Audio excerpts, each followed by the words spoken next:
for this week's report. The town completes the 1.77 megawatt solar array. The town works with high schoolers on business survey. Invasive plant management grant awarded for town projects.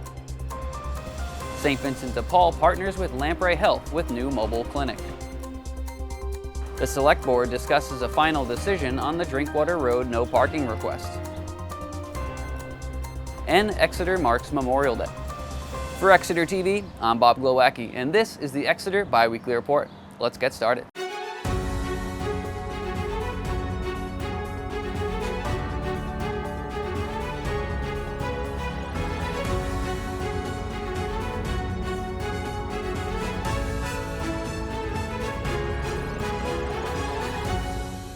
Good afternoon, Exeter. Thanks for tuning into the show today. If you haven't already, hit the subscribe button and like this video to help spread word about the show and all things Exeter.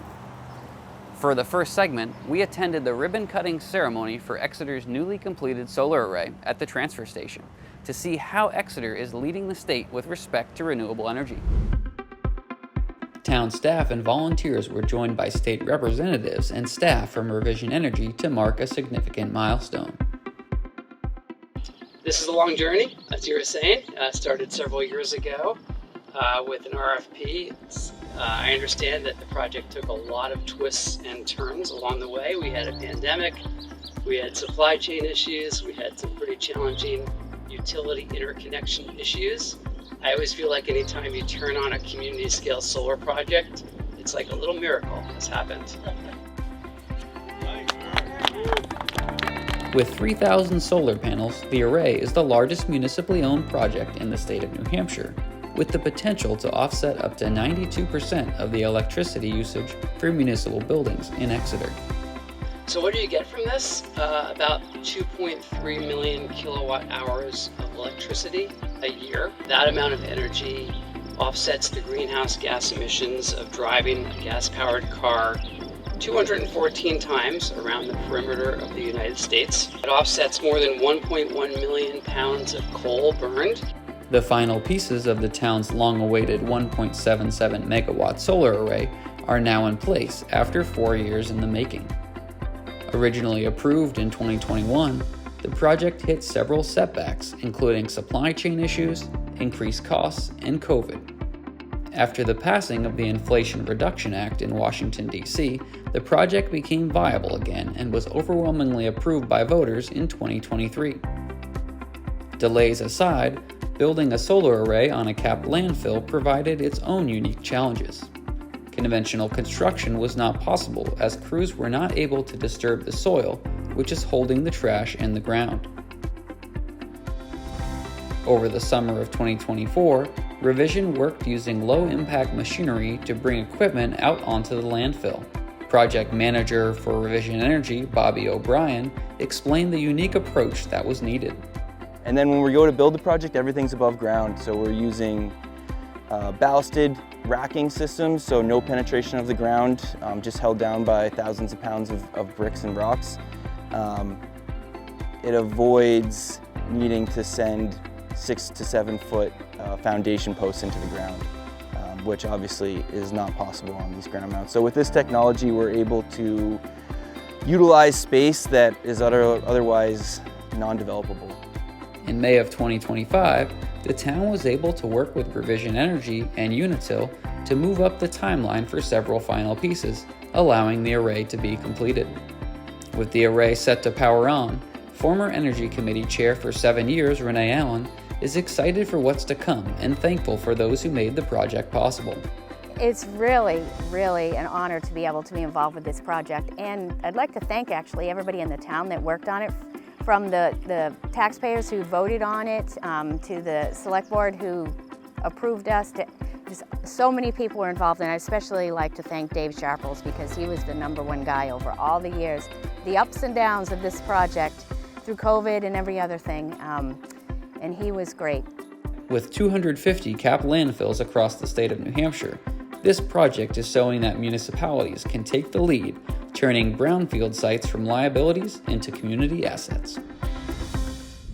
Students from Exeter High School will be hitting the streets of town to conduct surveys as a part of a business engagement program launched by the town's Economic Development Department. Dan Monchek has more on this unique partnership. In an attempt to strengthen the relationship between local businesses and the community, Exeter Economic Development Director Darren Winham is working with UNH Extension to identify and support the needs of businesses and organizations in the area.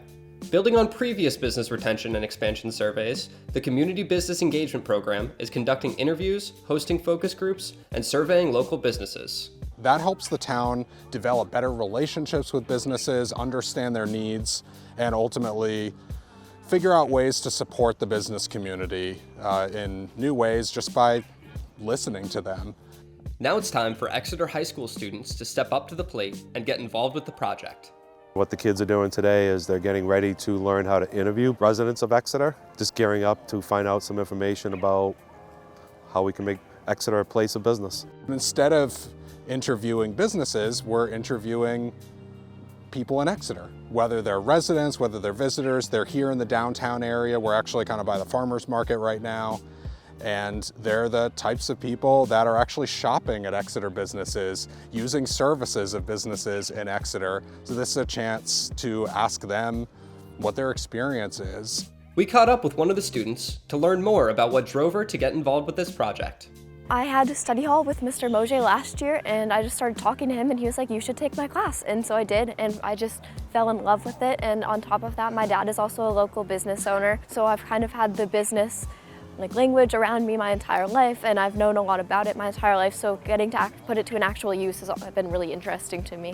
Students are not required to participate in this program. They chose to take part in it because of a genuine interest in business. I wish I had their ambition when I was their age. I think they're wonderful, they're very confident, they all have plans. All the business students at the high school have the opportunity to do this, and there's probably going to be 8 or 10 that do it, and good for them. The results from these interviews will provide valuable information and help the town identify the needs of Exeter's businesses. And what we're going to try and do is find themes, find insights, kind of commonalities of things that we're hearing over and over again, and develop a series of recommendations for the town. The students' role doesn't stop at these interviews. They will help present the findings from this program to the Select Board with recommendations on how to support local businesses, ensuring the economic health of Exeter for years to come. Exeter is proud of its history of conservation with a wide variety of properties across town under protection. Managing these properties is an ongoing task with one threat facing all of them. In our next segment, Gabe Perez investigates how the town is working to protect Exeter's unique landscapes.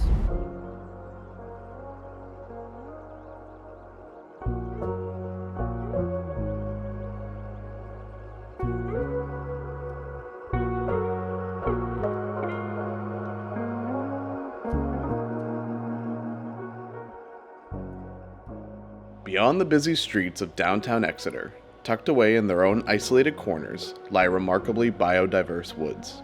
These places lay an unfortunate reality. A threat invisible to the untrained eye demonstrates just how fragile our ecosystem can be.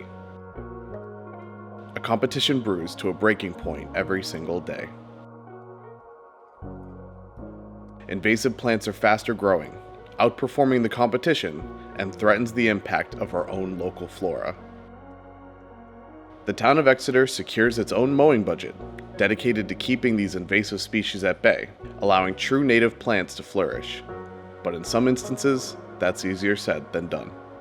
Luckily, Kristen Murphy, the town's conservation and sustainability planner, has secured additional support through a stewardship grant awarded by the Great Bay Protection Partnership. With just under an additional $3,000, this grant will allow the town to dive deeper into particular properties that prove to require a little extra work to keep the invasive species at bay. This grant will help us manage invasives on 3 different conservation properties, and all 3 of them are very different, have very different management goals. So the Irvine property gets a fair amount of walkers in the wintertime. There's quite a bit of poison ivy out here, so a lot of people don't enjoy it in the spring or summer. but it's incredible habitat. There's coyote out here and rabbits. There's been reports of bobcat in the area, which I'm sure is a result of this. We have lots of deer on this property. And then the bird diversity is really high on this parcel in particular. It is near the Squamscott River, so you have sort of that marshy species, but then you have this deeper wooded section. The Morissette property is a former football field that we've been converting to a pollinator field. That is between Linden Street and Court Street along the Little River. And then the other property is McDonald, Whites Meadow, Perry properties. And they're managed to be more open, more grassland than this. This is sort of like the, forest floor, and we're trying to manage for a little bit more open understory. So what type of plants are there that pose an issue? Oriental bittersweet is a huge problem. It's this vining plant that you see, and it'll grow up the trunks of our plants, trees mostly. It can constrict and restrict the growth of the trunk, and then ultimately try to make its way to the canopy, so it could block out the canopy for the tree itself. So it can restrict the tree's future growth and also kind of shade it so it's not getting the sunlight that it needs. A tree that used to be, you can see the parts where there was Oriental bittersweet twining around it. We've removed it, and now the tree's free to grow. But you can see there was a time when its growth was restricted by having it basically get strangled by the... Additional species include multiflora rose and autumn olive, distinct for its silvery white leaves, who grow faster and outcompete the native species. Native plants to Exeter can sometimes be even trickier to identify to the untrained eye. When you look down by your feet, you see kind of the diversity of some of our natives. These are, a lot of them are herbaceous, meaning non-woody native plants. You see raspberry, which is actually a great native plant. There's all sorts of species that we want to open up that forest floor and give them a chance to take advantage of the newfound sunlight and to try to outcompete some of the invasives.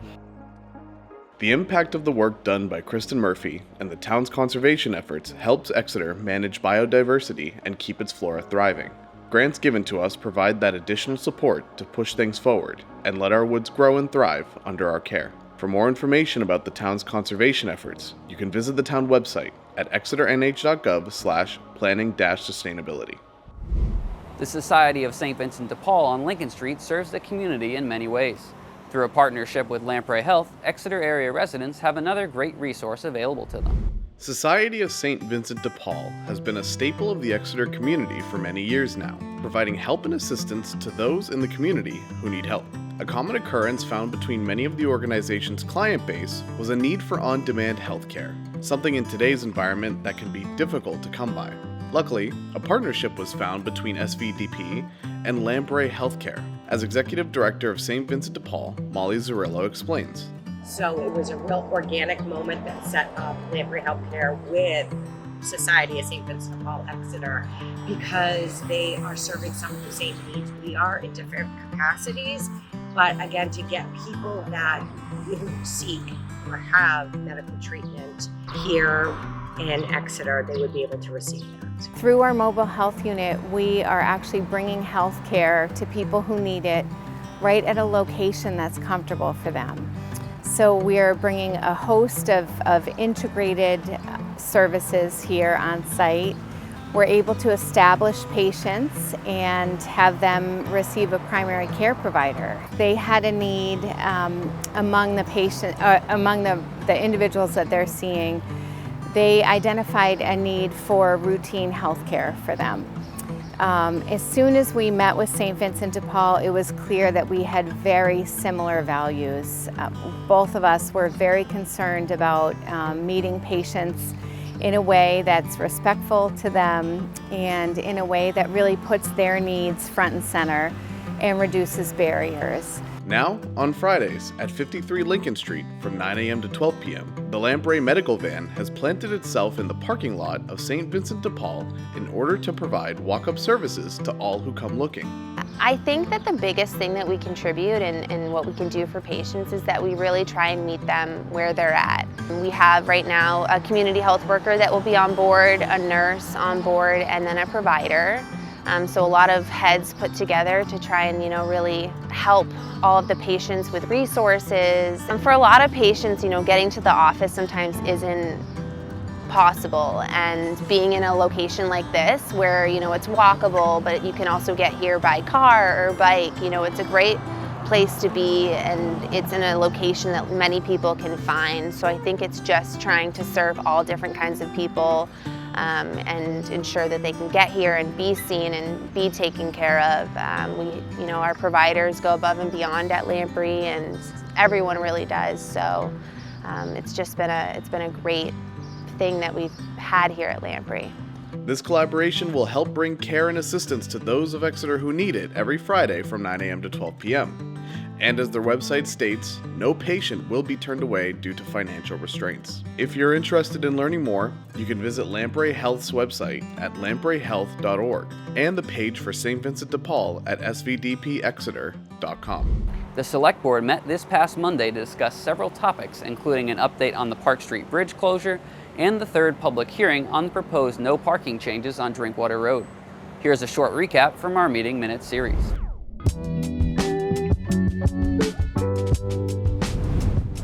This is your meeting minute for the June 2nd Select Board meeting. Public Works Director Steve Cronin came in front of the board to discuss the status of the Park Street Bridge. Mr. Cronin said that the bridge was indefinitely closed in early February when Public Works discovered a significant hole in the wooden bridge deck. After this discovery, he reached out to the owner of the bridge, the New Hampshire Department of Transport, to assess the damage and schedule a repair. So they assessed it, determined essentially that there was more to it than just a superficial repair, and they were going to have to do some further investigation of the bridge. And since then, they've been conducting some additional engineering assessments to look at whether rehabilitation of the bridge is possible or they need to proceed with removal. Mr. Cronin went on to explain that in 2024, CSX had expressed interest in the removal of the bridge to accommodate double-decker trains. In an attempt to gain additional information and clarity about the future of this bridge, Mr. Cronin and several other department heads will be meeting with an official from the Department of Transport on June 11th. At this time, the future of this bridge is uncertain. It will either need to be rehabilitated, removed, or replaced, but there is no current timeline for any of these solutions. The board then opened the floor to the public to hear what they had to say about the Park Street Bridge. I understand that the railroad track is CSX's. They are responsible for that. The state is responsible for the bridge. But it is our town and our neighborhood. And I think it's critical that we have an opportunity to have an input. But I'm a little concerned about fire and police and their ability to access the other side of town when a freighter comes through. This will be a discussion item for us on a weekly basis, and then we will be bringing it back at select board meetings when it's appropriate and public meetings when that's appropriate. And we'll keep our communication open. When we come here, we try to have all the facts for you. The next discussion item on the agenda was the third hearing for the potential parking ban on Drinkwater Road. This issue was brought to the board after an Exeter resident noticed a safety issue caused by people parking on the side of the road when accessing a Phillips Exeter trailhead. The board opened the floor to public comment, and this is what Exeter residents had to say. The problem with that road isn't parking, it's the speed. Now, I don't have a speed gun or anything, but if there are cars that are going over 50 often, it wouldn't surprise me. It's a wonderful area on both sides of the road. Just want to make sure there's public access to public lands. Agreed. I guess I'm the only one really in favor of it. Going back about 3.5 years ago, it wasn't just me. My neighbors on either side of me, we all came to you to talk about the danger of people parking there. Really now I'm just kind of the last man standing. And we've just seen way too many close calls, and you need to decide whether or not you want to take that risk that somebody may get seriously injured or killed. My own personal opinion is we should wait for now on doing a parking ban on Drinkwater Road and see what our great staff can come up with to enhance the recreation and wildlife corridor that is Drinkwater Road. We do have to have people slowing down. We're having the problem all over town. It's not just Drinkwater Road. I concur with my colleagues on the board. I would entertain a motion to pause adding Drinkwater Road to the Exeter Town Parking Ordinance 101.2. This motion passed with a vote of 4-0, putting a pause on the potential parking ban on Drinkwater Road. The next Select Board meeting will be held on June 16th in the Novak Room. See you there. And for our last segment, the crew here at Exeter TV was honored to provide AV and video coverage for the annual Memorial Day parade and ceremonies. We caught up with several participants to learn more about what the holiday meant to them this year.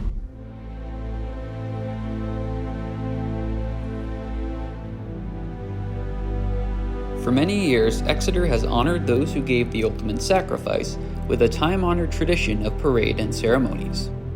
Captain John Del Santo explains this tradition. There is a discipline called memorial diplomacy, much like cultural diplomacy, so it's worldwide. And a lot of countries do a very good job, and there's really 3 parts to this. It's recognizing the sacrifice, it's recognizing the legacy, and also patriotism. And patriotism has many different definitions for different people. This year, the ceremony had extra weight as 2025 marks the 50th anniversary of the pullout from Vietnam. 5 men from Exeter were killed in action during the Vietnam War, 3 of whom are buried in the Exeter Cemetery. During the ceremony, Captain John Del Santo read the names of those killed in conflict since 9/11, along with the 5 men killed in Vietnam. For one fallen soldier's family, Captain Santo offered a special honor, inviting them to lay the traditional wreath. John Lawrence Hogan, born 29 December 1947, deceased 28 March 1971 during the massacre at Fire Support Base Marianne.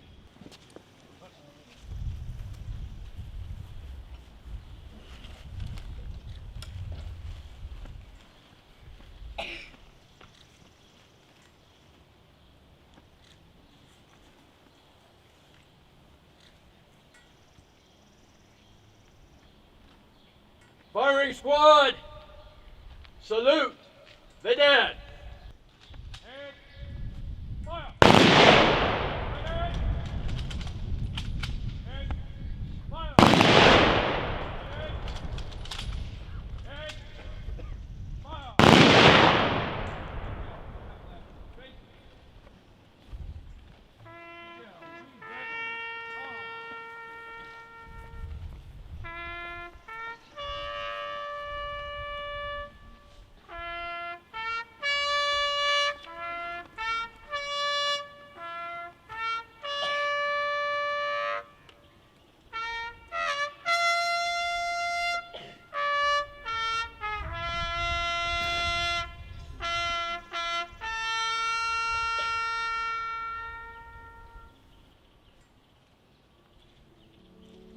Another participant also had a unique connection to one of those buried in the cemetery. Rob J. Camery had been visiting the Vietnam Memorial in Washington, D.C. when he came across a familiar name. Years ago, I noticed as I visited Vietnam Memorial in D.C. that there was one casualty of war with the same last name as mine, which is not very common. Camery is not a common name.